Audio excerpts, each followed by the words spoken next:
Yeah, Adrian, if you the speaker is not in yet.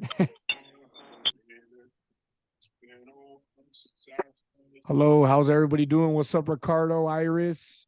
I already said what's up to David, Amar. Welcome everybody. Carlos, what's up, Carlos? Welcome, Carlos. Thank you, brother. What's man? I don't want to butcher. I don't want to butcher that name. Bettsville. Welcome. Arturo, welcome. Super excited. You guys are gonna have a great time tonight. We have a really amazing speaker. It's one of my. When I heard him, when I spoke to him and met him in person, he was probably he was a very interesting guy, especially because he was young. So I think you guys are gonna enjoy his story. Especially all you construction guys. Those of you who like construction, you're gonna enjoy this one. Let's go. Let's get it. We'll give it a few, or we're not even at 7 o'clock yet.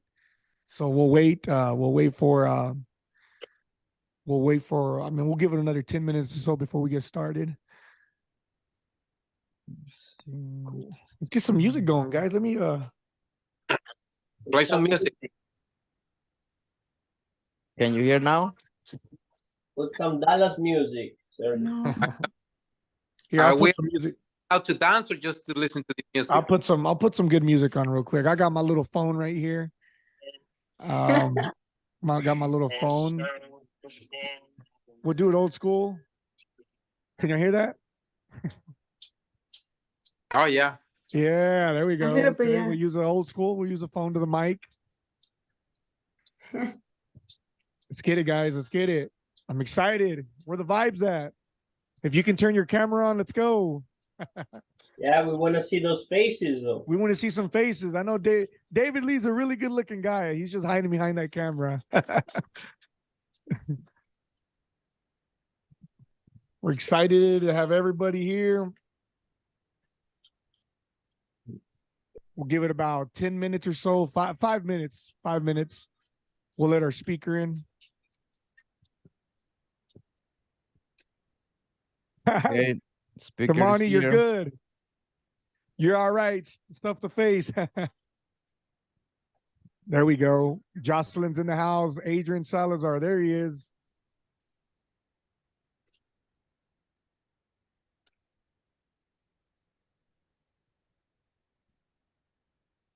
Testing. Can you guys hear? Yep. Yes. What's up? Yo. What's up, you guys? How are you? Hey. I'm doing What's good. up, Jack? Man. What's up, Jack? Welcome. Oh, welcome. hey. Hey, Libby, Jack. welcome. How you doing, Jack? Good. Thanks for the invite. Yeah, thank you for Happy coming, to be man. here. Levy, what is Levy? What's up, Tony? What's up, Sergio? How y'all doing? What's Hey. up? What's up? Juan? It says Ryan Rutledge, but your name is Amber. Oh, does it? Did it actually put Ryan? Why did it put? This always happens to me. You know. Let me change my name. We just got off underwriting call with my team an hour before. Nice. So. Tell them to come in here because Adrian's They're about coming to in right now. Bombs. So. Invite the boys back. I'm sure they should be signing up. They are going to be in there right now. Brett's going to hop in, Clyde and Ryan. So those nice. again. So. I know tonight's MFM, they have their coaching call here at 7, but they usually get out pretty early. So a lot of the guys will be they'll be coming back. They'll be coming back in after their coaching call. So we'll be good. We'll be good to go. We'll give it a couple more minutes. What's up, Matt? Matt Strayer, my new buddy. I met him in Oklahoma City this weekend. You're on mute, bro. You're on mute. Okay. What's up, Matt? Nice hat. Right? You're going to like our speaker tonight, man. He's going to kill it. Awesome. We'll wait for a few more people. I think the speaker web. Who kicked the speaker out? Oh, there he is. Yo. Hey, can you hear me okay, Sergio? Yeah, you sound good, man. Awesome. Let's give it a few more minutes. It's only 2 minutes after the hour, so we'll give it a little second. Adrian, I actually had a question for Adrian. I noticed Salazar. They have a a building in downtown Dallas. Are you associated with the company Salazar by any chance, Adrian, or no? No. Yeah, right now we just have deals in 2 markets. Okay. And he's crushing it in those markets, man. You probably own that city by now. Yeah, we probably own like 30% of the units here. Man, that's dope as hell. I can't wait to hear the story again, man. And I'll give a little breakdown. We'll let a little more people come in. I'll give a little dude. breakdown. No worries. Yeah, well, welcome Jesus. Welcome everybody. If you can turn your camera on, that'll be amazing. If you can't, that's fine. But we like to show some faces just so we can get to know who our guests are. You are currently here attending the Cash Flow Empire podcast / Zoom / a little bit of everything. And yeah, I'm excited. Adrian, man, I've been thinking about you since when we started this. I was like, man, we got to get Adrian on here. So I'm glad you're here, man. I appreciate your time. Habits. In ways Thanks for the invite, dude. Appreciate that. For sure, man. For sure. We'll wait a couple more minutes. Everybody keeps coming in. We got 30 right now. Willie, what's up, Willie? Welcome. You never called me back from after the gym yesterday, bro. What happened? It's all good, man. I'm just kind of giving you some shit. It's all good. What's up, Edgar? Welcome. Where you from? Yeah, put it in the chat, guys. Where you're joining everybody from. put where you're from, where you joining from, whether you're from Texas. We got a lot of Texas people. We got Jersey in the house. Obviously we got some Dallas people. The cool thing about here, this meet, is that we got a mixture of people from different groups. We got the multifamily mindset in here. I see a lot of guys from that group. We have some 10Xers, obviously. We got some Brad Sumrockers. And if you're from another group, comment where you're from, whether you're Michael Blanc or any other cool groups that are locally. New York in the house. Yeah. New York.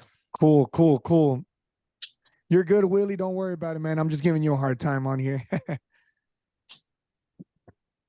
But cool, guys. I don't know. We're at about 35. They'll start strolling in here pretty shortly. Adrian, what do you think? Should we wait a couple more minutes?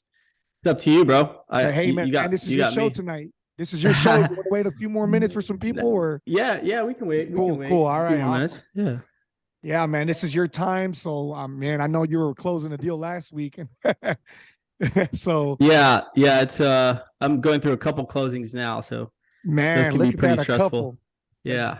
That's dope, man. I can't wait to say I got a couple that I'm closing at a time. You will. They'll come, bro. They'll come. Yeah. Just gotta set your mind to it. We'll get there, man. We'll get there. Adrian, I just followed you on Instagram, so I'm your first. Cool, I'm man. your first fan. Okay. There you go, this bro. whole group, so. Awesome. Yeah, would you like to put your information there or anything, and then I'll copy it and then I'll paste it later on? He'll keep Yeah. Because you're gonna be I have busy I have like one of those QR codes to a profile, so I'll just share that with you. Okay, yeah, sounds good. Cool. Irma, welcome, Irma Castillo. Hello, how you doing tonight? Good. How are you? I'm doing fantastic. I'm glad everybody's here. We got some cameras on. That's good. Shout out to everybody for making it out tonight. It's gonna be amazing. Davide from Miami, Juan Carlos Penagos from Miami.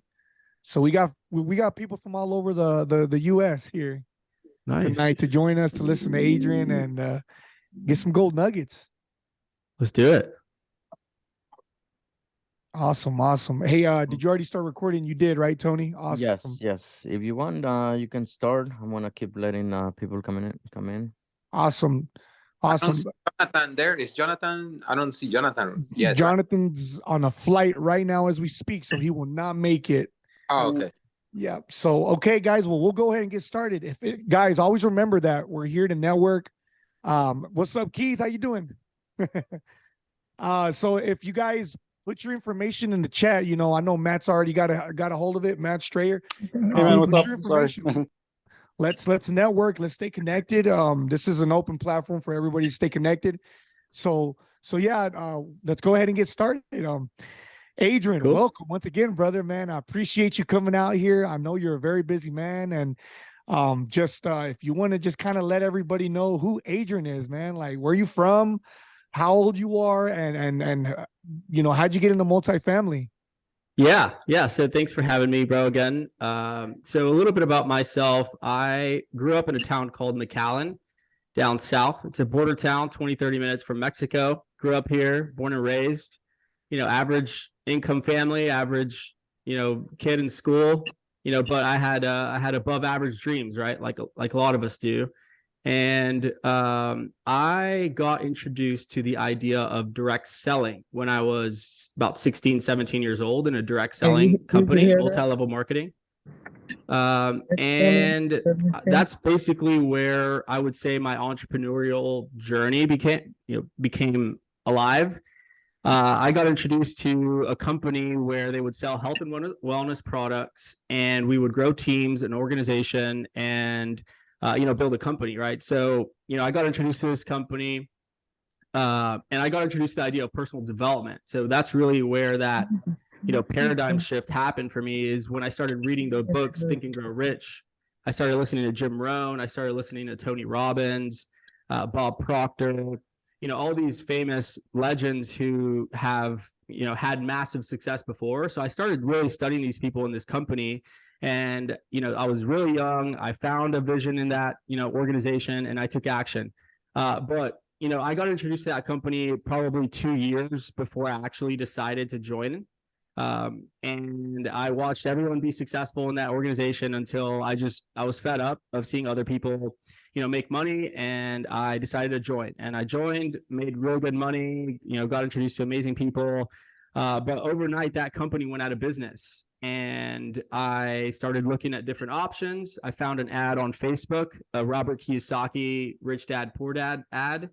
And I showed up to the event in San Antonio, and I saw, real estate investing everywhere. People were flipping houses, doing pre-foreclosures, wholesaling, and, light bulbs went off. And I decided that I wasn't going to let an opportunity like this pass again. And so I, attended all the RIAs. I found a mentor, found out ways to generate leads off market, direct to the sellers, through door knocking, cold calling, mailers. I did a little bit of everything. And, from there, I built an organization of acquisitions team and started finding deals all over San Antonio. And I did single family real estate for about 4 years. So we ended up wholesaling about 80 houses, 85 houses. And then I just really, it was very transactional. It was very, I had to go out and find that next deal.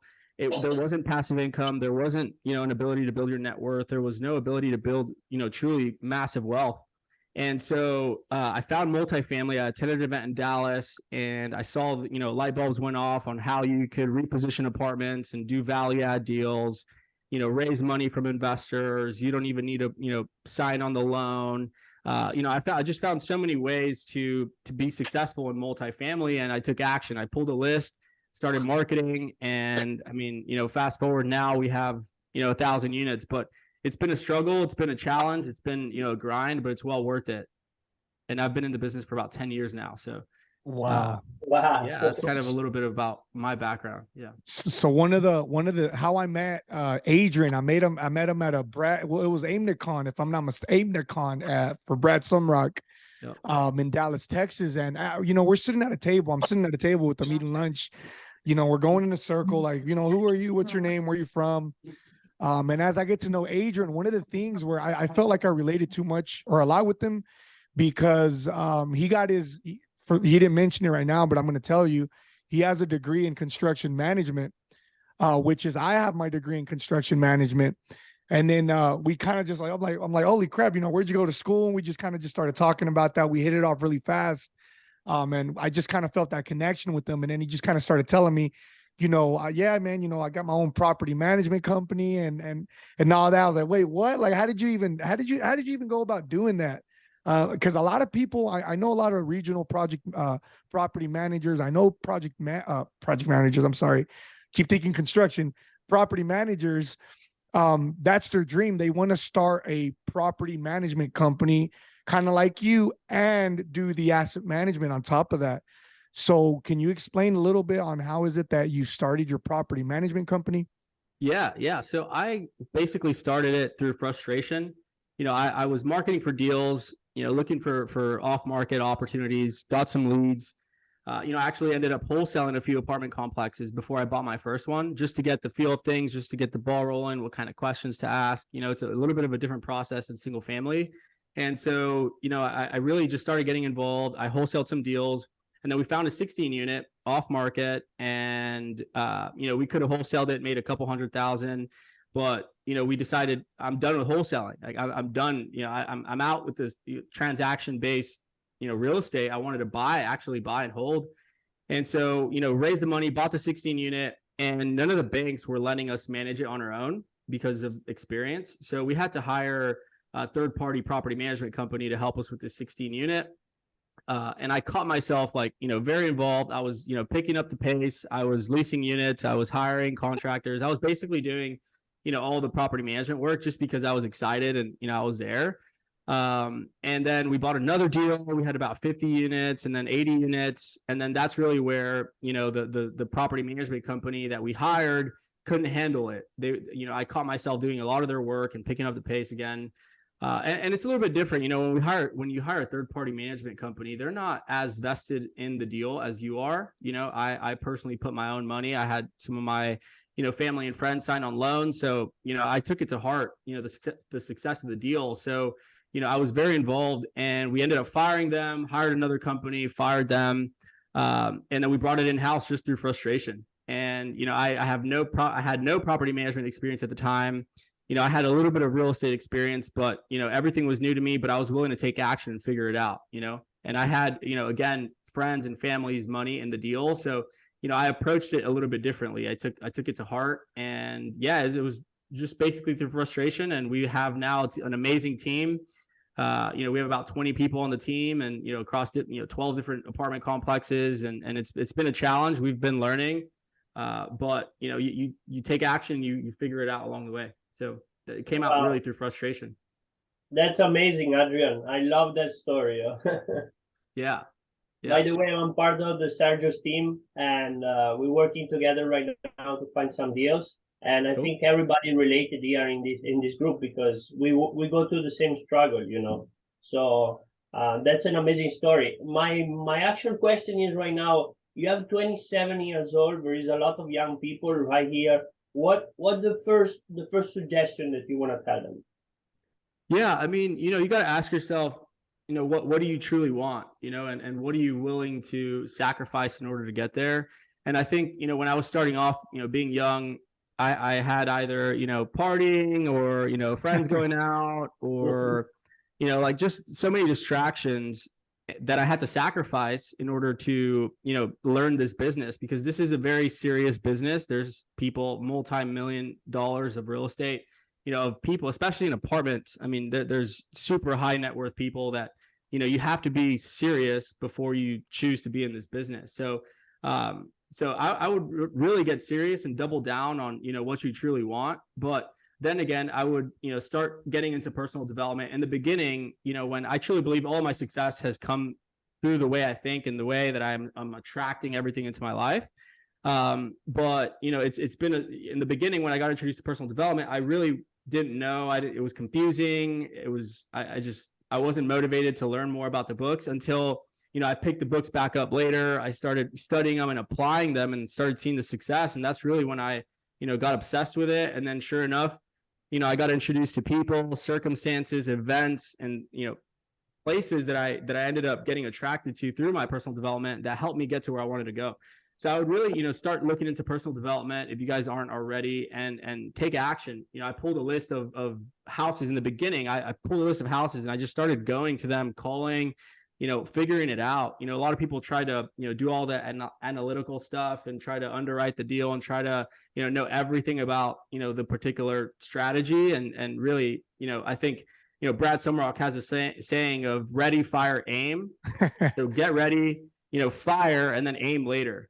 So that's really the mindset that I approached, and it worked for me. You touched on something extremely important tonight, man. You said something that really kind of hit me because, you know, I'm a single guy, I'm young, you know, it took a lot for me to kind of have that mindset to leave the partying, like you said. And I think a lot of people, although a lot of people may not be in the same position of the whole partying scene, the single life, we do have a lot of people that are brand new, man. And I think it's very hard um, to really know where to start, to really get that mindset on doing this because it's something tough. You're either, my philosophy is, you know, I can tell when someone's BS and I can say like, okay, you know what, are they going to give it all they got? Or are they just going to BS and go through the motion? You know, you said something, you know, and my thing is like, you're either in or you're out. So you said something about get the mindset right. Well, what are some of the things that you can advise some of these individuals in here that are barely getting started, that are struggling to get that mindset right, to get, you know, that to look in the mirror and be like, you know what, I'm going to do this and I'm going to go all in. Yeah. Yeah. I think, you know, surround yourself with groups like this, right? Get yourself into accountability groups, attend some RIAs, and start, you know, putting yourself in rooms, even if you don't know, you know, what you're doing yet, put yourself in those rooms where other people are having success in whatever it is that you're doing, right? In my case, you know, in the beginning it was single family. Now it's multifamily. So, you know, put yourself in the rooms where people are doing deals, because what that's going to do is, you know, your belief level is going to go up. You know, this works. Other people have results. Other people are making it happen. And then you're going to start seeing, like, you know, these people in the room, there's nothing much special about these people. Like, you know, it doesn't require, you know, rocket scientists to be successful in this business, you know. And so really attend these rooms, take notes, ask questions, meet people, and, you know, do a little bit of education into, you know, let's say multifamily, you know, learn the language, learn, you know, what it takes to buy a deal, the debt you use, the structures, the strategies, you know, what markets are good, what markets are not, how to analyze deals, how to underwrite, learn a little bit, and then, you know, pull your list, pick a couple markets, you know, a few markets, 1, 2, or 3 markets that, you know, and pull a list and start marketing. You know, marketing is number one thing. If you're not marketing for deals, I mean, you need to find leads, you need to close deals, right? So we're in the business of marketing for deals. So, you know, I think, you know, personal development's key, but take action. Don't get stuck in the knowledge part. And that's really what helped me. A lot of people in the beginning told me no. You know, I sent offers, they told me no. They told me to, you know, they cussed at me. They said I was too young. They said I couldn't buy $1 million building, you know, but I took all that to heart, and I knew one day I was going to be successful. So, you know, I kept going at it, stay persistent. This business works only if you work. You know, obviously this business works. There's other people making money. There's other people buying deals. You know, I'm proof that you don't need, you know, multi-millions of dollars to buy a multifamily deal. I bought a $500,000 deal with no money out of my pocket, and I got people to sign on the loan, you know, and I made it happen. You know, so really, you know, why you want to do this is what you got to ask yourself. You know, why are you really doing this? Why do you want to be a millionaire? Why do you want to, you know, be the one in your family? Like, you know, who's relying on you? And look for vehicles, right? Look for vehicles to help you make this happen. And I found multifamily, and it's working for me. Adrian, I actually had a question for you too, and I don't know, Sergio, if you had anything else going on. You're 27 years old. You're at 1,000. You're at 1,000. Is it 1,000 units or doors? Correct me again. Yeah, a little under 1,000. We have about 950 now. Wow, that's fantastic. Congratulations to you. Walk us through kind of your first deal, kind of the process from start to finish, your due diligence, kind of what are some big things you learned in your first deals that made it over that tipping point that you're able to start closing more and more deals afterwards? Yeah, so, you know, I took the same approach as single family. In single family, you know, I didn't have money, I didn't have credit, you know, I didn't have a lot of knowledge, I didn't have a net worth, I didn't have, you know, anything but a phone, you know, a gas tank, you know, a small network of people, and I got some guidance, right, on what to do. And so I applied the same thing into multifamily. I had a phone, I had a car, I knew how to pull a list. I had, you know, a few people that trusted me to invest with me, and I started marketing for deals. I started looking for deals off market, sending postcards. It actually came through a postcard. You know, just a simple postcard. Hi, my name is, you know, Ryan. I used someone else's name. Hi, my name is Ryan. You know, I'm in the market to purchase another apartment complex in the area. If you're interested in selling, please call or text me. Simple postcard, 100% open ratio, and sent them all out. You know, handwritten them. and stamped them and sent them out and got calls, screened sellers, and showed up to one appointment. It was a off market. The guy was painting the apartment complex, and that's exactly when I knew it was a good deal. And so I walked up to him, set the appointment, got him to trust me and build rapport. And my business partner and I sat down and said, hey, let's buy it. Let's send him this offer. Got it under contract, and I put $500 of earnest money. And now we have a $600,000 building under contract that very likely we're going to be purchasing. And we turned it around. Me and my partner looked at each other like, dude, I have no idea where we're going to raise $200,000 for. I have no idea where we're going to get the loan. I have no idea, right? We just knew that this worked. So we pulled the trigger. We said, hey, let's start telling everybody we're raising for it. And I mean, it was one of the hardest things to ever do. Raise 200,000. We're just completing a raise of 12 million right now. So, I mean, to go from $200,000 raise in 4 years to now doing $12 million raise is a big jump. But that's still one of the hardest, raises I've ever done. And, I had to trust myself and I had to really, believe that this is going to be a good, business. And, bought it, walked in first day, and we started, remodeling the place. And ended up, when I fired the manager, I ended up moving into the unit, and I ended up like sleeping in the unit. I was the manager. I was a leasing agent. I was the maintenance guy. So I basically house hacked a 16 unit, and learned the business. And so, we spent all the money we spent the money so fast. I was moving in there. I was telling everyone I was the owner. I was doing everything wrong. But we made it happen. And we sold the building 22 months later, for $900K. So we bought it for $600, sold it 22 months later for $900. Investors made their money, and a lot of those investors are still rolling with us today. So yeah, that's kind of the breakdown of that 16 unit. It was off market through a postcard. How do you find investors? Yeah, so a lot of our investors have come through a bunch of different ways. We've raised probably about 35 million now to date, and that first 16 unit, it was friends and family. It was people that knew me from, the single family space. They didn't, they knew that I had never done an apartment complex before, but they knew that I was, real. I was a man of my word. I delivered, I showed up, I was a hustler. I had a desire, I started attending a lot of RIAs as well in single family. So I started putting my face out there a lot and volunteering to events, even though, again, I didn't know much. I didn't have a lot of, things, but I was putting my face out there. So, in the beginning, it was a lot of friends and family, people who trusted us from before. And then, they had success on our first little 16 unit. And then we bought a 32 unit. And then, they started telling their friends. And then we started getting more traction when we started, posting that we were now apartment buyers. Like, we now own apartment complexes, and we started putting it on social media. And people were like, hey, you're starting to buy apartments, tell me more. I know you transitioned from single family. So it was a lot of like people through social media, online, and people who knew us before. And then sure enough, that spread out like wildfire. I also feel that, we attracted them. I also feel that a lot of these big hitters, these high net worth players that, are investing with me today, it's just, I can't explain how they came. Like it was, through a friend of a friend, and he got me in contact, and it's just like, you'd be surprised on how it works.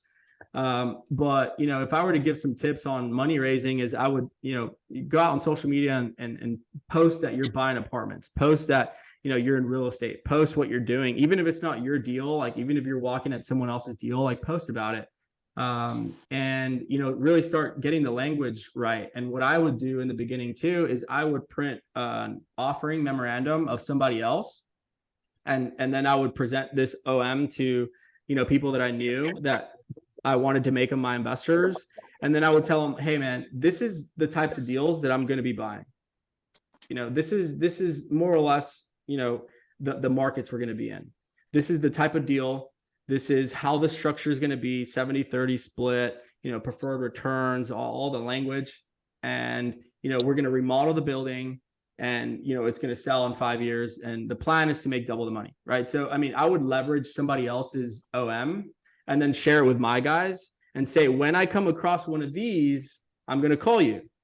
So I was leveraging a lot other people until, I started buying on my own.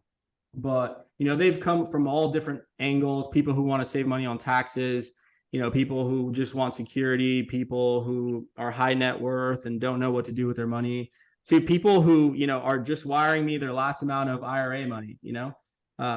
And so they come from all different ways, but it's a super important trait in this business. You have to start building your database now. When you make that decision that you want to be successful in multifamily, you got to start building your database right now, because you don't want to wait until you get a deal under contract and then start raising. You want to raise now and then go through your deal and then let people know what you do always. So those are just some tips and feedback on that.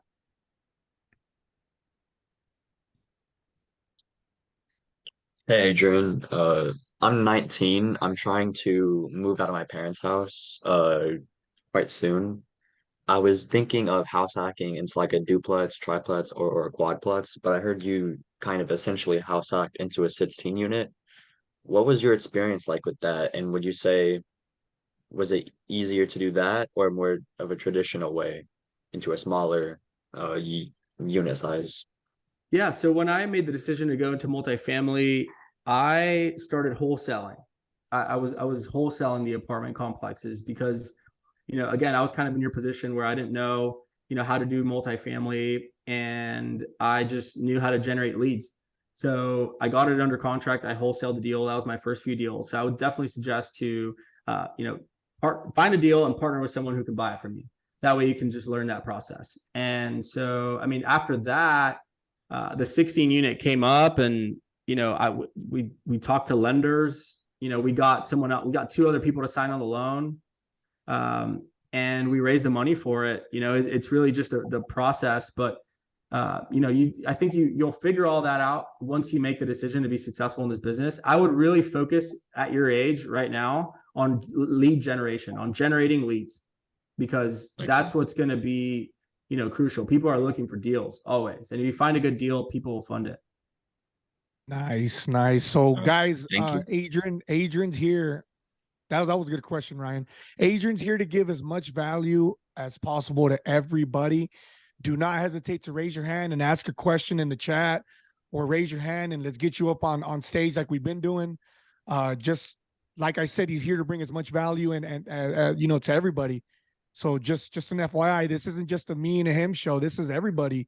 We're all here to talk to Adrian and to, gain as much knowledge from him. So do not hesitate to ask him any questions. I think that Davida was next, and he wanted to say something, and then we're going to pass it on the remainder of to Clyde and Helen. Oh, I love what you say. I mean, it give me so much fire inside that I relate so much with you, especially everything that you say. Having your why and align with your goals, it's amazing. One question that I want to ask you, because I feel like at the beginning it's hard. Nobody really trusts you because you don't have credibility, you don't have deals, you never close a cycle. So I want to ask you how you have people investing in you and investing in your deals at the beginning. Yeah. So in the beginning, again, it was a lot of me going to networking events. I would attend meetup.com. If you guys, go to meetup.com, there's a bunch of real estate events wherever you are, and start showing up, start meeting people, start getting business cards. Again, start building your database right now, because the money's in the database. Get their email, get the markets that they're going to be buying in, get some information about them, and start a newsletter. Send it out once a month. Let them know what you're doing. Let them know what deals you're looking at or underwriting, or what markets, or send them multifamily news, articles. Start getting yourself in front of people's faces, even if you don't have a deal yet. And that's really going to help, because once you get that deal, you're going to have confidence that you're going to be able to go to these people that you've been building and go out to them and raise money. So, and that's another reason why I like multifamily, is because you can partner with people that will help you. Right? You can partner with people that will help you raise money. There's people, who are willing to be a part of the team and willing to, help make the deal successful, that are good at this stuff. I think right now people just need deals. And once you get a good deal, everything else can come. But I would also focus on, putting your brand out there. Go out there and speak at some meetups or go to meetups, and also be educating yourself on ways to raise money. There's other ways, that I don't even know how to raise money. So I would definitely be putting yourself out there, taking action, putting yourself on social media, posting what you're doing, what you're looking at, and people will start reaching out. And then you got to nurture them. Go nurturing them one by one. Love that. So we have Clyde who has a question. What's up, Yep. Clyde? Come on stage, brother. What's going on, man? Appreciate you for coming out, Adrian. Yeah. So I have two questions. My first question would be, I know you mentioned just, not trying to just get all the education aspect of it. You kind of got to get out there and trying to get going even while you're learning. So what was the role that you kind of focused in on? Because I know you've kind of mentioned different aspects of your background, from doing a couple single family, then you did like smaller unit properties. Also mentioned like the asset management portion that you did as well too. So what did you kind of lock in on when you were first getting started in the multifamily space? I was doing a little bit of everything.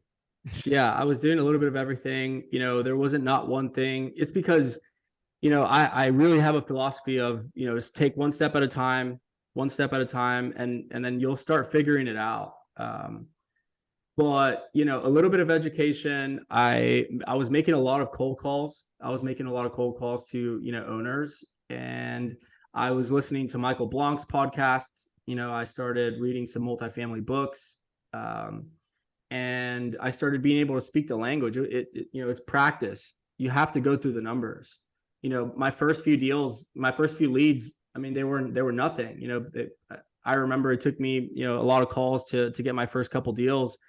But you got to be persistent, you got to be learning, and you got to take massive action. That's another thing that, really, I truly believe that, we've bought 1,000 units in 4 or 5 years is because we've been taking massive action. And you can choose to be successful in this business and make a few calls a week, make a few calls a month, but it's going to just prolong your success in this business. Take massive action and you'll compress the time. But yeah, I focused a lot on lead generation, really. So I didn't know how to raise money. I couldn't sign on loans. I didn't have a net worth. I didn't have a PFS. I think someone's asking about that. It was really just lead gen. I knew how to call people, and I knew how to get lists, and I knew how to skip trace, and I knew how to, get on the phone and sell. So I really did that first. And then I found some leads, and I told someone, hey bro, I got a lead. Can you help me with this? And then sure enough, they would help me. I learned until I was able to do it on my own. Awesome. So, I mean, it kind of sounds like you said, it wasn't just one thing. You had a couple different multiple aspects that you kind of attacked. Yeah, I wanted to be good at, a little bit of everything, just so I can know, right? I definitely recommend to, because there's going to be people who are really good at underwriting and very analytical. And there's going to be people who are good at building rapport, sales, marketing, but I wanted to learn a little bit of everything. That way I could know my business better, and I could know which realm I want to be in, right? You won't really know until you get involved. So, I quickly realized underwriting wasn't for me. I quickly realized spreadsheets was not for me, but my partner was. So we joined forces, and here we are. Okay, that makes sense. So I have a small numbers question. I know you just say you're not really big on the underwriting, but no, go ahead. One thing that I've asked, a couple of my partners that we've been discussing recently is the asset management fee, as well as the acquisition fee. Well, more so the acquisition fee, because it seems like we're hearing a lot of different things as far as the industry goes. Depending on who you talk to, some people say you should be trying to go for 2%. Some people say you should be trying to go for 5%. So what's your take on that, and what is you and your team typically look for? Yeah, so I wouldn't get too caught up. If you have you done a deal yet? Trying to get that first deal.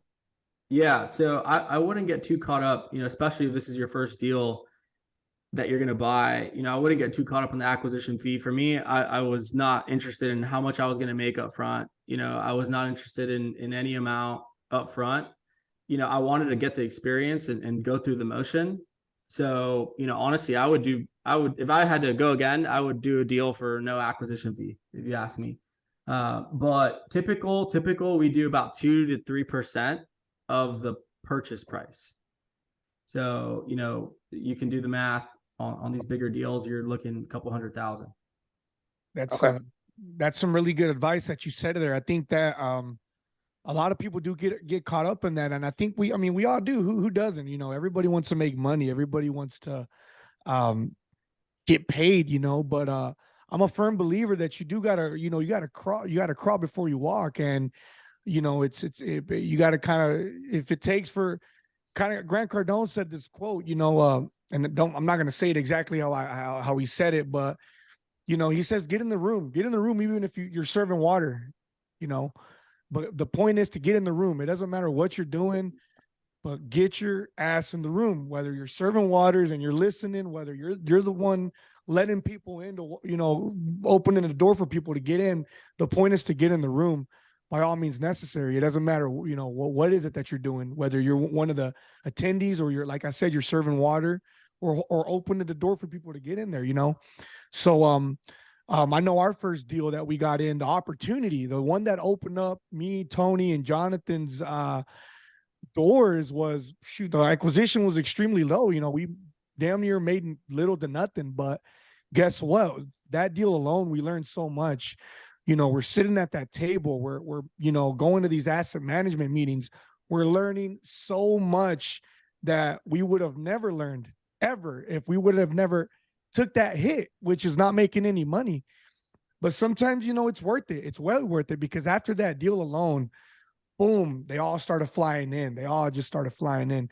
So, man, that was good. That was really, really good. Clyde, amazing question, man. I appreciate. You know, go ahead. When I was in single family, when I was finding my mentor, I worked for free for him for about a year and a half, and I was generating leads for him. You know, he was closing deals, making $10,000, $20,000, $30,000. Not once did I ask him for a check. Not once, because I knew that what he was teaching me would pay me for the rest of my life, and it's still paying me for the rest of my life. So, and there's no amount of money that I would ever be able to repay this guy for what he taught me. And I approach that, you know, same thing with the business, same thing with, you know, with when we buy deals, if we have to forfeit some of the GP, if we have to, you know, cut on our acquisition fee, if we have to forfeit our property management fee, if we have to forfeit our asset management fee. I mean, there's things that I would do that most people won't. But, you know, then again, most people are not going to, you know, be as successful. So, you know, I would really put the money aspect of how much, you know, each of you will make on your deal to the very end, because what you're going to learn going through the motions, like he was saying, is so much more valuable than what you think. So I would really focus on the deal itself and make sure that your investors are taken care of. Then on top of that, if there's some money left over, that's when you pay yourself. So those first couple of deals, you're definitely just focusing on the education aspect and really learning from the experienced investors and asset management and property managers on your deal. Yeah. So, I mean, my first deals were profitable. We did make money on the acquisition fee. We did make money on the GP. We did make cash flow. But I would say the reason why is because we found it off market. We found it for pennies on the dollar, you know, so we found a good deal to be able to charge those fees. So, you know, if the deal is marginal, then, you know, we won't charge those fees. So most of the, you know, deals that I got first were off markets, pennies on the dollar, and I was able to collect, you know, decent acquisition fees. All right, appreciate it. Nice. Yeah. Nice. Good questions, man. Clyde, Adrian, man, those are great pointers. We got Helen up next. That's got a question. Let's get Helen up here. Yeah. Can you hear me? Yeah, you're good. Yeah. Okay. Hi, Adrian. Thank you so much Hey. for coming here. We really appreciate all of your knowledge and sharing this with us. Sure. My question is, well, I hear a couple of times that you said that lead generation, so that caught a lot of my attention. So two questions. So lead generation means finding deals? Correct. Okay. And the other question is, besides like postcards and cold calling and social media, which other ways do you think works to find those deals? Yeah. So what I did was I downloaded a CRM called Podio. It's a CRM where you can basically track, you know, your leads and follow up and lead statuses and have their information. That's step number one. Step number two is pick a few markets. Pick, you know, some markets that you're interested in that are emerging, right? Because you don't want to just pick markets that are not emerging, right? The whole name of the game in multifamily is of course, reposition it, make it more valuable, but also ride the wave of appreciation. And so, so if you find good markets, some in mind that come to my mind: Dallas, Houston, Austin, San Antonio, Atlanta, Jacksonville, Tampa, Nashville, Phoenix, all those markets are booming. So I would definitely pick 2 or 3. And then what I would do is pull a list. So you can get a list from ListSource. You can go on Reonomy. You can go on, Property Radar. You can find a whole bunch of different list providers for the markets that you pick. And then once you get your list, then you're going to get, a bunch of addresses. And then what I would do is send it to a skip tracer that you find on Fiverr to get you phone numbers and emails. And then they'll also get you mailing addresses. So you can start a postcard campaign to send to the, mailing addresses. You can start an email campaign to send to the emails, and then you can, call them. And so those 3 different ways is what worked for me for, my first 2 years in multifamily. And then I started looking for deals on Facebook Marketplace, the for rent category. So, you'll be surprised how many owners' phone numbers are in Facebook Marketplace. And even if the apartment is for rent, you can still call and ask to speak to someone regarding the apartment complex because you're interested in making an offer. So, Craigslist is another way, attend meetups, attend RIAs. But once you have your list, you can work your list. So once you have your list, work your list, go one by one. There isn't thousands of apartment complexes in your markets like houses. There's only a few. So go through your list one by one, get to contact the owner or the property management company and let them know what you're doing. This isn't an approach of, we buy houses cash. This is not that approach. This is an approach where you're going to, speak to a sophisticated investor who owns an apartment building, who's very likely worth a lot of money.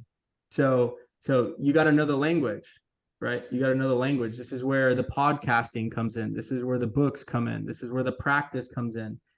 And get them to like you, trust you, respect you, and build a relationship with the owner. And then, by the way, let them know that you're in the market to buy apartments.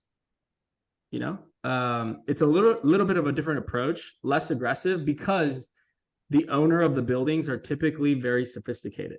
So, you want to talk like a professional investor and work your list, send emails, send follow-ups, send text messages, and really just start generating a lot of leads, and then go through your list and make offers, learn how to underwrite a little bit. If you don't know how to underwrite, partner with someone who does and tell them, hey, I'll give you 20% of every deal that we close if you just help me underwrite a deal. You can also pay people to underwrite deals for you if you're not very good at it. And there's also courses out there that teach you how to underwrite.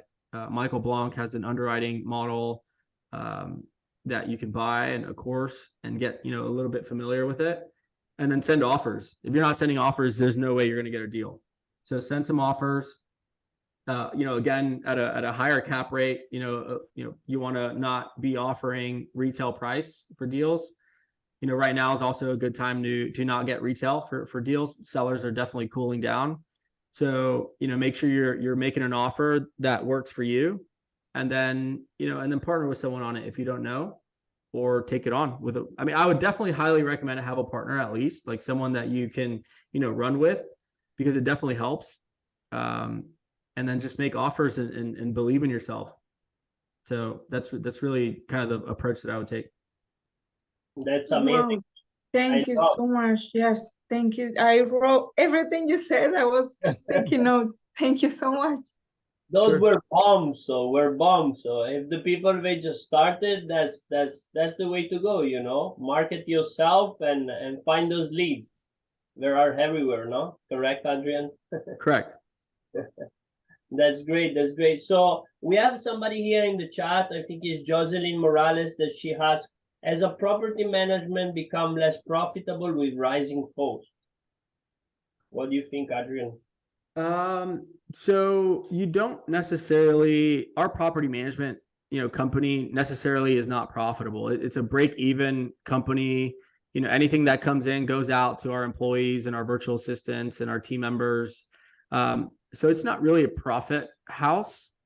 where we make our profit is, of course, in the beginning on the acquisition fee. We get equity in the deal, so you can add it to your personal financial statement, and you can, start building your net worth. You can get cash flow distributions as a GP, which are not, you're not going to be rich off of your cash flow distributions. And then, when you cash out refinance, if that's a part of the exit, then you make some money there. And then at the end, really, this is a long-term play. This is a marathon, not a sprint. You make your money up front, you make a little bit of cash flow, and then you make your money when you sell. So the property management side of it is really not a profit house for us. It's really just to keep the lights on and to build the team. And then we make our asset management fee as well. That's great, though. Great tips, and I think everybody loves it. So let's put it in the chat, guys. Put some fire in the chat. Let's go. Put some fire. Let's go. Let's make some movement in this chat. Yeah, let's show him some love. Let's show Adrian some love. If you're learning something, if you learned a thing or two, if you got inspired to go out there and get some deals, to go out there and make those phone calls and just start, using some of these tactics that he gave out, put some fire in the chat, put some hearts, put some claps. Let's show him some love also for being out here tonight with us, guys. Come on. He was, we had to plan this out a few weeks out, and I was like, man, can you make it? He's like, yeah, I got you, man. Let me see what I can do. So let's appreciate, let's show him some love. Let's, show him that we appreciate him being here. But I think we got some more in the so we have, I think you missed one, Davide. Karen Hernandez. How would you build your SREO when presenting to brokers? Yeah, your schedule of real estate. So, in the beginning, if you don't have any deals, so I mean, if you have deals, then you should have a solid SREO. If you don't have any deals, any experience, I would leverage somebody else that you can get to sign on your loans. So they're called key principals, KPs. They're out there. If you attend some multifamily events and seminars and meetups, even groups, you'll find people who have an SREO, and you'll find people who have liquidity, and you'll find people who have experience. And then, when you have a deal and you don't have an SREO, or experience, it's going to be hard for you to get a loan. So I would start building the relationship with that KP now, someone who has an SREO and who has experience, because you can only buy a deal if your net worth, you can only sign a loan if your net worth is more than the loan amount. So whatever loan that you're getting, loan amount that you're getting, your net worth needs to be higher than that. So if it's not right now and you're looking at a 100-unit deal, you're not going to be able to get the loan. So you need to start looking for somebody that can help you sign on the loan. And yeah, they're going to get equity, they're going to get some control, but you want to partner with the right person, and that's going to be step one. You're not going to, especially if you're chasing 100, 200-unit deals, you're going to need to partner with someone. But if you're looking for, a small deal, 12-unit, 20-unit, you can very likely probably get the, deal done on your own. It's going to be probably expensive money, maybe a hard money loan or, something until you remodel the building. But I would recommend you get a partner who has experience and an SREO. And it's project based. You don't have to have this partner forever. It's really just for that one project. And then you start building your SREO, right? So a lot of people that I've partnered with in the beginning are still here, but some people have fell out. So it's project based. So I would definitely find a partner. Nice. We're gonna go ahead and go back to the chat here up here in the live. So is it Gideon? What's up, Gideon? Let's get his question answered. Yeah, I think I see it here. What is the day-to-day like of a property management company? That's one of my questions. I'm sorry. Go ahead. Yeah. No, go ahead. You want to ask? Maybe I can cover the answer. And so, your question. From what you were saying before, what are the logistics of taking on somebody else's money? I'm guessing that they don't cut you a check and you put it into your back pocket. Where would the money go? And then what are some of the parameters around handling it? Do you have for example, X amount of time to then invest the money? And how do you manage expectation on how you're going to pay it back to them? Yeah, so I'll just give you a real life example. So I'm buying a 200-unit deal in San Antonio right now. In 2 weeks, we're closing and funding. Put some fire and claps in the chat, guys. Yeah, Let's 200 go, units. Let's go. Yeah, we're buying it for $18 million. We're getting a loan for 12.3 million. And so you got to raise the difference, and you got to raise a little bit over the difference to, for renovations, for acquisition fees, for legal costs, for lender costs. So all in, we're raising about $8.4 million from investors. It's a 506B syndication. So there's, a couple different, regulations and exemptions to be able to abide by SEC policies. I would definitely look more into that for you guys starting off, to make sure you don't cross the line on some things. There's a 506B and a 506C. Really quick, 506C is only accredited investors, people who have a high net worth and have a lot of money in the bank, and that you can promote it to anybody. And then a 506B is a friends and family fund. I call it the buddy fund. And that is for sophisticated and accredited investors, only 35 sophisticated, meaning they don't have a high net worth, they don't have high liquidity, and they can come into your deal, friends and family, but you cannot promote it on social media. So there's a couple different ways to go about this. So on this 200 unit in San Antonio, it's a 506B, and we are raising $8.4 million. We're doing a 70-30 split. So that apartment complex is going to be owned by an LLC that we create fresh, brand new, just for that apartment complex. And that 200 unit is owned by an LLC, and that LLC is then owned by 70% the limited partners, the silent partners, the passive investors, and then 30% by the GPs, the active team, the people who sign on the loan, the people who raise the money, the people who find the deal, the people who close the deal, the people who asset manage, the capital raisers go into the active team. And then the 70% gets split amongst everybody who wires money. So typically our minimums are $75,000. So $75,000 a slot. And we, get people who wire $75,000 to the bank account of the LLC. So we create a bank account for that particular LLC, and then they wire their money. Of course, they got to sign their documents. We have an investor portal where they log in. They have their own username and password. They log in. They see the investment opportunity. They click on it. They submit how many slots they want. They put their business information. They put everything where they want distributions to go. And then our portal allows them to wire the money directly from the portal. It's a new feature that they added. But essentially, all these investors wire the money to your bank account, and then once you're ready to close, then you wire that money to title, and then you close, right? And so $8.4 million across people who are investing $100K, $200K, $500K, $75,000. We have different class shares as well. We have class A shares who get no upside and higher pref. We have class B shares who get upside and lower pref.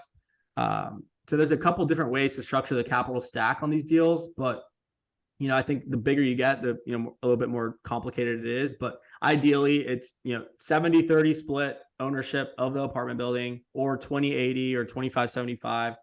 And then the bigger percentage is what gets broken out into the investors, and then they all invest through your entity. They wire the money before closing, and then you close. So that's kind of the setup. Did that help?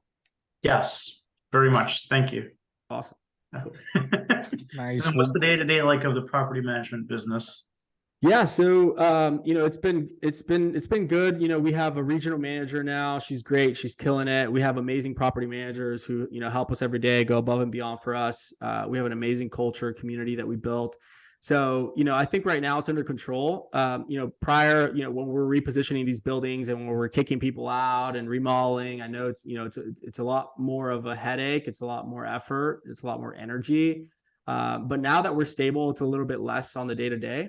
But I think you got to have meetings with your management team. You got to be tracking KPIs. You got to be tracking how many units have been leased that week, how many rent ready units you have, how many units under remodel, how much delinquencies. You got to be tracking all those KPIs and asking yourself, if you have a third party management company, you got to be asking them what they're doing in order to have a better progress on these numbers. So you got to be doing check-ins. Some third-party management companies don't like for you to be calling them every week or every day.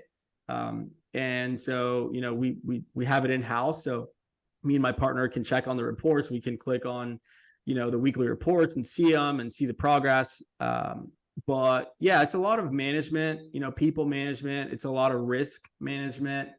and a lot of like, planning, when you're not sure, how much you need to spend on the unit, and then, you can probably bring, this other contractor to remodel it for X, and then, another contractor to remodel it, for a lot higher of a cost.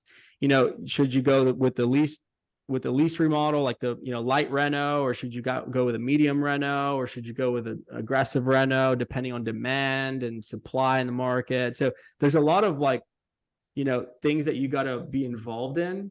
And you also have a CapEx budget, right? So we just bought 300 units last year, a portfolio, and we had a CapEx budget of $1.3 million. It was delinquent property. The owner, didn't care about it. So we took it over. There was a lot of issues. So yeah, the day-to-day was a lot higher and a lot more intense when we're going through these remodels. But once you stabilize, it's a little bit easier. Nice. Really quick before we get Amber on, I want to spice things up a little bit. I think everybody wants to know because everybody's here for a reason. We're all doing multifamily. The chances of us kind of having a 9-to-5 are high. Like a lot of us have a 9-to-5. We're getting into this multifamily gig. We're paying mentorships to learn, to learn the ins and outs of this, to be financially free, to create that generational wealth. We're all here for a reason. There was up to like almost 50 people here, and we're here listening because we're trying to learn the ins and outs. So you're obviously killing it, bro. You got your closing properties, you got shy of 1,000, and you're managing them all yourself. When did you actually give up the 9-to-5? When did you start doing this full time officially, where you started cash flowing from your properties to sit there and say, you know what? I'm good. I can quit the 9-to-5. I can leave my job right now because I'm cash flowing enough. Yeah. So I have never, really worked in corporate America, I've never been, an employee, I would say. I have, but small stuff. So I was in that direct sales company. And so it was strictly based on me making sales. And so I did really good, and I had some money saved, and that allowed me to really take the jump into single family investing. And then in single family, I was living off my savings. I was pulling, credit cards, and I was pulling student loans to help me get by because I didn't want to go get a job. And then I started making a little bit of money with my mentor after the 1.5 years that I was working for free. And that's what really got me by. And then, I got into multifamily, and I started wholesaling deals. So we made, multiple 6-figure wholesale fees on some of these deals that we closed prior to us buying our first building. And so I had money in the bank. I had money saved. And that's really what helped me. And that's why I chose to wholesale some deals at first. That way I can just get that liquid capital, to work. And so when I had that money, then, that really just, I was wholesaling. I've been selling most of my life. So I've never really had that 9-to-5 for about, 10 years now. So I wouldn't be able to answer that question. And I think it's important to know that, though, because I think we got to kind of be this multifamily gig. It is a longer term gig. Would you agree that it's a long term deal? Correct. You're not going to get your first property, and you're not going to sit here and make millions off the first one.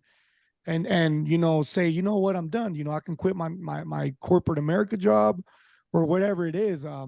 So just it does, obviously it's a long-term game. It's worth it. Obviously, Adrian's killing it. It's well worth your energy and time to do this, because it's one of the best investments to do. But yeah, I just kind of wanted to reiterate, because a lot of people get lied to, man. A lot of people get lied to.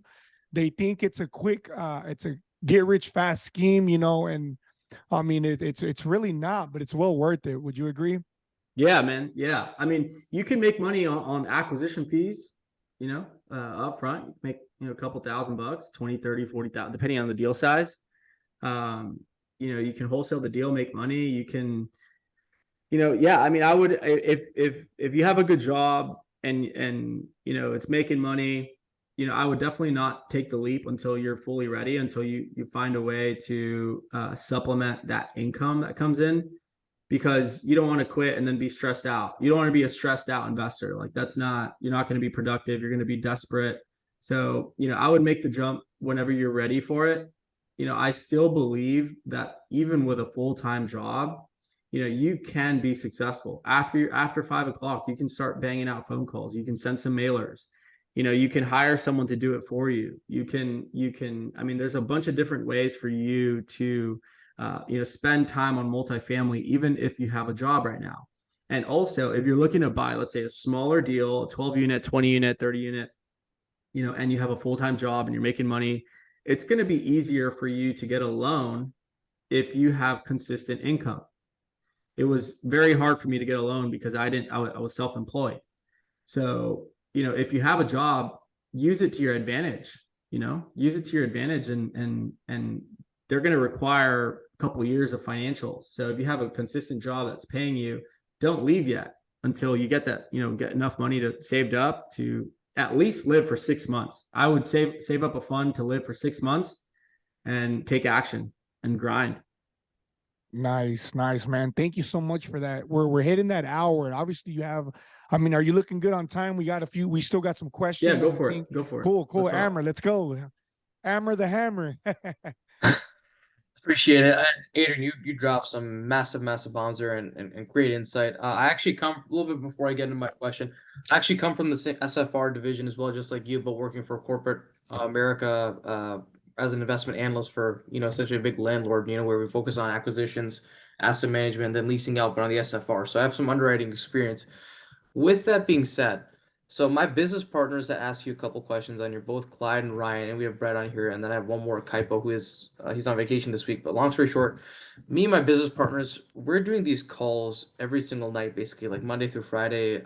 We may take Sundays or Saturdays off, but really consistent on these weekly, nightly underwriting calls, where we focus on mainly underwriting, because we want to make sure, even me for underwriting from SFR, which I do right now, making sure that I understand the financials and underwriting for when we speak to these investors. It's important to be able to understand whenever they ask you a certain question and being able to delegate an answer to that number, whatever it may be, right? Point being is, what's your thought process on us really underwriting a bunch of deals on a nightly basis? And do you think we should delegate our efforts elsewhere in the meantime, or would you recommend just focusing on underwriting more and more deals? Because we have a business partner of ours named Kaipo, who is sending, and actually I have a broker relationship as well, who's sending us a lot of deals. So we have a lot of deals to underwrite, but what would you recommend going on from there? Because obviously we want to close a deal, not just rush into close a deal that makes sense, but we really have the bandwidth to do a lot of things besides underwriting, but we're just delegating that right now. So yeah. So you have leads, not deals, right? You have leads. So leads, yeah. There's a big difference. There's a very big right. difference. Yeah. So you have 4 people on your team, it sounds like, 4 or 5 people, and you guys are all getting on a call to do underwriting. So I would definitely split you guys up. I would say, hey, you guys go generate some deals, like leads, hot leads, hot leads, and have the other 3 underwrite deals. Maybe one of them start raising money. Maybe one of you guys has a better connection with people that have money and, the bigger influence. So I would definitely split you guys' time, because you guys don't all need to be underwriting deals. You guys should just be trusting each other when you get a deal. Like if your acquisitions couple guys get a lead, off market or whatever it is, hot, you send it to your underwriting team, and you trust that they've been doing their homework, to underwrite the deals properly, and then, while your other guy's raising money. So I would definitely split you guys' roles up, because you guys all don't need to be on underwriting calls. Like, would you say it's yeah, sorry, Adrian, sorry to interrupt. Would you say it's important to still understand the financials regardless of where you are on the piece of the organization? Of course. Yeah. Because some of our partners, they really, some of them, underwriting is completely new to them. They don't come from like a background of me where I've underwritten deals before in the SFR division, so I can transfer the skills to get over. They're more so on like, hey, I really want to understand the financials behind it. So when an investor or whoever it may be asks me a question, I don't have to refer to someone else for it. I can answer myself. You see what I'm saying? Correct. Yeah. I mean, the investors are going to come once you get it under, once you are further along in the process, like you're going to start pitching it to your investors. You're not going to pitch it to them unless it's a deal. So, I think it shouldn't take you long to really, analyze the financials that your underwriter partner put together. Okay. Right. So I would have your underwriter, your underwriting partner put in Podio or whatever you guys use for a CRM, the rent roll, the T12 or T3 or whatever information they're going to give you, and then his underwriting model, and then some comps in the area to back up, his models.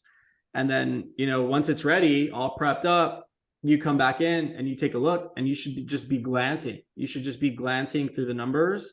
And then, again, this is going to require trust of your underwriter Yeah. to make sure he's plugging in the numbers properly. So it's a lot easier once everything is like, in one spot, in one place, to just go in there and analyze it quickly. So, it definitely shouldn't take you weeks or months to, understand the financials. It's really not that hard. And then you just review the underwriting together. Once you guys, get back on the call, then you underwrite the deals together. But you guys shouldn't really all be doing it. I think, in my opinion, y'all should divide and conquer. Someone look for deals, someone raise money, and someone underwrite. Okay. Good to know. Thank you. Good question, brother. Yeah. Good question right there. Yeah, man, it's amazing. I think because we actually made that mistake, me, Tony, and Jonathan. Well, when we first started a little over a year ago, we all underwrote. We all underwrote because of the same concept. We're big believers that we all got to know how to underwrite. Explain it to our investors, and we kind of did things a little backwards. But it's good to have somebody like you, Adrian, to come up and sit there and tell everybody, nah, guys, separate the work. And now we're all we all got our own qualities. Tony's a hell of a businessman, and Tony Alonso's he's in here right now. He's one of my partners. Nice. Hell of a businessman, can talk to any businessman, talk numbers. I'm a very outspoken guy. I consider myself one of the, investor relations or capital raisers per se. And Jonathan is a hell of an underwriter. He's an engineer by trade. So it's a really good idea, guys. Guys, if you got a team. For those of you that got a team in here, y'all got a squad, y'all got y'all's little, 3 to 4 man crew, separate the work, as Adrian said. It's probably one of the smarter things to do. But what's up, T? How you doing, man? Good to see you. I met you at Peak, and it's good to see you here, bro. How you doing? Man, I'm doing good. Glad you can make it. Man, it's kind of funny. I'm on this webinar because I actually have a deal right now. I'm actually looking at in Texas. Nice. It's 137 units. I've been in contact with the sponsor. The sponsor isn't within the MFM world. He's actually with Jake and Gino community, but he kind of has boots on the ground for like Arlington, Texas, for that area. He's very interested in the deal, but right now we're just trying to understand the financials, is because the property, because I've actually talked to the broker, and the broker stated that they're trying to sell the property at $135K to $140K a door, which obviously that doesn't work out that well. So when I actually underwrote the deal, we actually have it right now at $118,000 a door. So I kind of wanted to ask you if, because I know how busy you are, and I know you're closing on some deals. I kind of wanted to see if, you could help me and my team kind of, see where we're going wrong with the numbers, or maybe our numbers are right and they're just asking too much, and kind of like how to proceed. Because like I said, we kind of have sponsors, and I do have a few capital raises. I know that once we have a set number, I can kind of reach out to them. But still, at the same time, since this would be like a first deal, I would still love to bring on anyone else, anybody here on this chat as well too. If you guys would love to learn more about the deal and help potentially raise some capital or help with asset management, I would love to connect with you guys. And the thing is, this deal actually doesn't even have a call to offer date as yet, but I'm trying to speed up the process on it, because obviously I'm not the only one looking at it. Sure. I obviously know that. So I think I kind of lost my question here once I started hearing you talk earlier. That's how good the knowledge is. So I think, so I think for me, it's just kind of like just seeing, if you have some time and I could pretty much, show you the deal. I have an executive summary sheet already built for any sponsor, for capital raises as well. So I already have an executive summary sheet. Actually, my business partner, her name's Tanya. She actually made it for me, and me and her kind of collabed on that a little bit. So I got the executive summary sheet. I got the updated financials. It's just the numbers I have right now. We're just trying to understand it more, trying to have like another set of eyes to look at, just to make sure, we're the ones that, just kind of make sure, we're doing following the right steps, because, I know a lot of people in here don't know that, but my strategist for MFM is actually Eric Chatterton. So he's a big inspiration to me, and, been helping out a lot. But, Sergio is, how busy that guy is. Yeah, we had him he's on a busy last week. stud. Yeah, we had him on so, last week, so he was right. he was our guest speaker last week. Yeah. But yeah, good guy. Yeah. Yeah, So, yeah, I Adrian, think I that's know where what you're happened. going here. Mhm. So where is it in? What market? It is in Arlington, Texas. Okay. Okay, and you said that you got the deal from a broker, right? Yeah, so it Okay. was I found that I actually got a deal. I actually got off of Marcus and Millchap. I didn't even reach out to the broker first. It just came to my inbox because you know how you can set up like your save searches for when properties in a specific area pop up. That one got sent to me, and I reached out to the broker, and I kind of built a good relationship with him because within like 3 minutes, he easily just hit me back and say, "Hey, here's the information that I have for you. There's no call to offer date as yet. If you'd love to, pursue the property, let me know." And the thing that kind of caught me off guard was he never really asked for a portfolio, which kind of didn't, which I kind of, I kind of didn't really, I was kind of surprised because normally brokers would ask for portfolio, proof of funds, what kind of experience do you have? I actually had a broker tell me, he didn't want to work with me because he never heard my company before. That was actually kind of funny. Yeah. Never heard that one before. So I guess some of the first questions that I would ask you is it a value add deal? Like, is there, everyone says, they're value adds, but is there truly more value add, right? Are you buying it from an operator that already did a majority of the work? Or is there still a lot of work left to do, right? So I would definitely only buy deals right now, especially is if there's value add, like a good chunk of value add. If there isn't, I would probably move on because then it's really like a long-term hold. And those, typically, you need a different set of investors for those. Yeah. So I would really ask yourself, where's the value add? Right. What's left to do? And if there's still meat on the bone, before you even look at numbers, before you even look at anything, like, is there still meat on the bone? And then if there is, then take it further, right? Then yeah, so underwrite the deal, pull some comps. I don't know if you guys have access to CoStar or what, but yeah, you can get comps through a bunch of different ways and put in the number, plug in the numbers, see how much you have to raise, get a good feel for how much you think you can bring to the table, who's going to sign on the loan, what's going to be the structure, 20/80, 30/70, what's going to be the ultimate structure? Are we going to have different class shares? Who's going to run it? You gotta also like assign your main asset management team, like one or two people at most, to be in contact with the property management company and to like make decisions. You don't want 5 people being asset managers. I've seen that mistake as well. 1 max 2 people, and then you got to really start seeing the team, right? Who's going to be able to do it, right? So then once you have an idea, then you get on the phone with them and say, "Hey, I got this lead from this broker. What do you guys think?" Underwrite it together, jump on a Zoom, underwrite it together, and ask yourself, "Hey guys, are we in a position to take this deal on at this price?" And if it's, a little bit of a less price, then make the offer. Some people just don't make the offer. Like, that's where people go wrong. Like, send the offer, like send it. Whatever it is that you want to buy it at, send it. And let them have, I promise you, there's not the same amount of people sending offers on buildings as there was last year. So if you send an offer, you're already putting yourself above 50% of the people who probably are interested in this deal.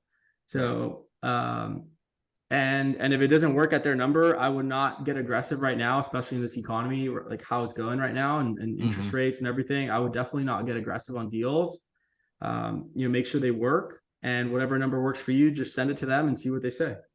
Gotcha. Yeah, because this is probably like the 6th deal I probably sent I'm probably trying to send a LOI, and the last one I sent, the owner actually was asking for double what the property was worth. We were getting $11 million. He wanted 22. He wasn't getting that because what it was on a 4-acre lot, and pretty much he said, "Oh, this 4-acre lot was worth $8-9 million," and I'm like, well, that's not really true, because the main thing that Eric and kind of like the sponsor was telling me was no more than what the broker does. No more than what the broker tells you, because the more you do research before the broker can give you like a BS answer, the better you are, because then you can say, well, hey, like for me, like, hey, I let them know that property actually wasn't assessed for that much. I called the tax county, the tax county in North Carolina. I know how much the property was assessed for. So you're telling me that the product was set for 22 million, but I called them and they told me it's actually worth 16. So yeah, I would there's a definitely big jump not there. rely on tax assessed values. Mm-hmm. You probably know this, but I would definitely not use that as a number. I mean, yeah, Mm-hmm. look at it, get a feel for it, but that's very likely not the number that it's actually worth. Or Okay. sometimes it's like way off because owners protest their tax value, right? I mean, to save taxes. So it's in their best interest to get a lower assessed value. And if you're talking to a sophisticated owner who knows this game and you tell him, hey, the tax assessed value is worth X, he's going to automatically think that you're new because that's truly not how they're valued. They're valued based on the income. It's a business. You're buying a business. And so if there's good income, good net operating income, and then you get your cap rate through, asking a few brokers in the market in the area, that's the value that the building is at. I mean, the cap rate is really the only thing that fluctuates. The net operating income number is a fixed number. They're going to give you that information. And that number is what you use to value the asset. And so I wouldn't necessarily take into account the assessed value because you might be looking at assessed value right now, but later on in the year, people are going to protest and the values are going to adjust. Right. It's not a good way to value an apartment building. Okay. Yeah. Okay. I appreciate your feedback on that. Good question, T. Adrian, how are you on time, bro? How are you? Good, man. I have about 5 minutes, actually. Cool. So I guess we were gonna try to do something cool. What do you think, Tony? Should we still try to do the 5-minute breakout room or Tony? Yeah, we can do it, and if he needs to jump off, that's fine. Let's do a 5-minute breakout room real quick. And you Yeah, might get a chance to get in there personally with Adrian. That'll be cool. So he went ahead. What we did in the chat is we went ahead and got Adrian's barcode. And if you want to connect with him, scan it in the chat. Everybody that wants to stay connected, that's how you can get a hold of him. But let's do a 3-minute breakout room real quick, no, and then we'll get back. Yeah, and then can you explain to I guess some people might not know. Yeah. So what we're gonna do is we're gonna break out into little rooms for 3 minutes. We're gonna talk. We're gonna network real quick. If you get a chance to be in the room with Adrian, you got lucky because you'll get to have him one-on-one. But we'll chat real quick. We'll get to know each other a little more. Y'all get to network, maybe exchange some numbers, maybe talk about what y'all got going on for 3 minutes. We'll break back in 3 minutes, and then we'll close it at 2 minutes, just so we can kind of just say bye to Adrian. All right, everything sound good? Yeah, let's rock. Cool. All right, Tony, let's get it. 3-minute breakout session. Let's do it. Let's go. Okay, here we go.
Welcome back. Welcome back. What do you guys think? Should we do it again? Amer, what do you think?